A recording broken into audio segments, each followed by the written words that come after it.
Financing for Development, Unlocking Investment Opportunities. Domestic Resource Mobilization with Ngozi Okonjo-Iweala. The role of domestic resource mobilization in financing the SDGs will be critically important. Some estimates have it anywhere from 50 to 80% of resources needed to finance the SDGs will have to come from domestic resources. This makes DRM, domestic resource mobilization, critically important. Most countries finance their development from their own domestic resources anyway. The big issue is, what are the constraints? If you look at many developing countries, you'll find issues with tax administration constraints, weak capacity for implementation. That's certainly the case in my own country, Nigeria. Issues with trying to get an efficient and effective tax policy that also responds to ease of people for paying their taxes. So both the tax policy and tax administration are linked in several ways. And I believe a strong push to strengthen tax administration will help to improve the resources available domestically. Now, in Nigeria, tax to GDP ratio at about 12% of our new rebased GDP of 510 billion is on the low side, and non-oil tax to GDP is lower at 4%. According to the IMF, that means there's an opportunity of at least 4 percentage points of GDP by improving tax policy and tax administration. So whilst our revenue sources are not diversified, our economy as a whole is diversified, with 51% services, 26% industry, 22% agriculture, and we saw that we could certainly do better with taxation. So what we did is first to get a diagnostic. What really is wrong with tax administration and where are we not doing well on tax policy? One, in terms of the payment of taxes, only 25% of registered SMEs are paying tax. So there's an opportunity.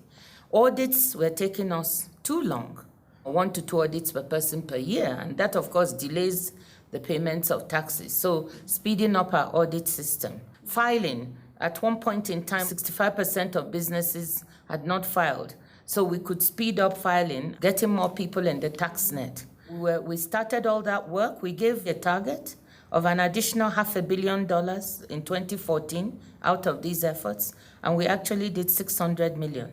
And projections are that in the medium term, we could do an additional billion a year just from improvements in tax administration. Mm-hmm. So, and then we will get to tax policy, where we have one of the lowest VAT rates in the world at 5%. And so plans to put in a new VAT law that would double that would also be helpful. So we have, I think, a great deal of opportunity. I strongly believe that in Nigeria, we could get that extra 4 percentage points of GDP. In fact, the target we had set ourselves is that we should try to reach tax to GDP ratio of 20% in the medium term.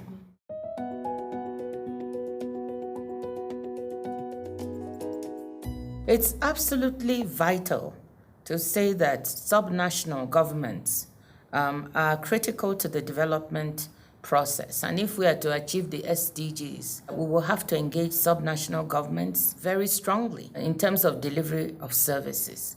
I think there are variations from country to country. Some systems have a federal structure, but a lot of the finance is centralized. But in others, there's a very decentralized system, and Nigeria belongs to the latter.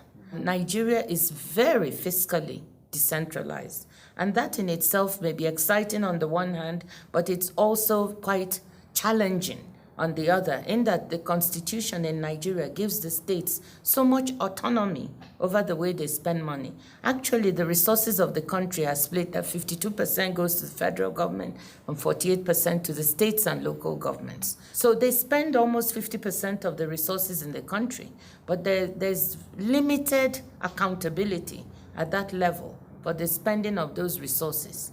There's also a tendency to just wait for the resources generated in the center to be shared, instead of trying to generate locally, internally generated revenues. So that is really, I think, two areas we need to pay attention to. I think states, and in the Nigerian context, are capable of generating more revenue, and incentives should be put in their way to do that. Sometimes from the federal level, we tried matching grants.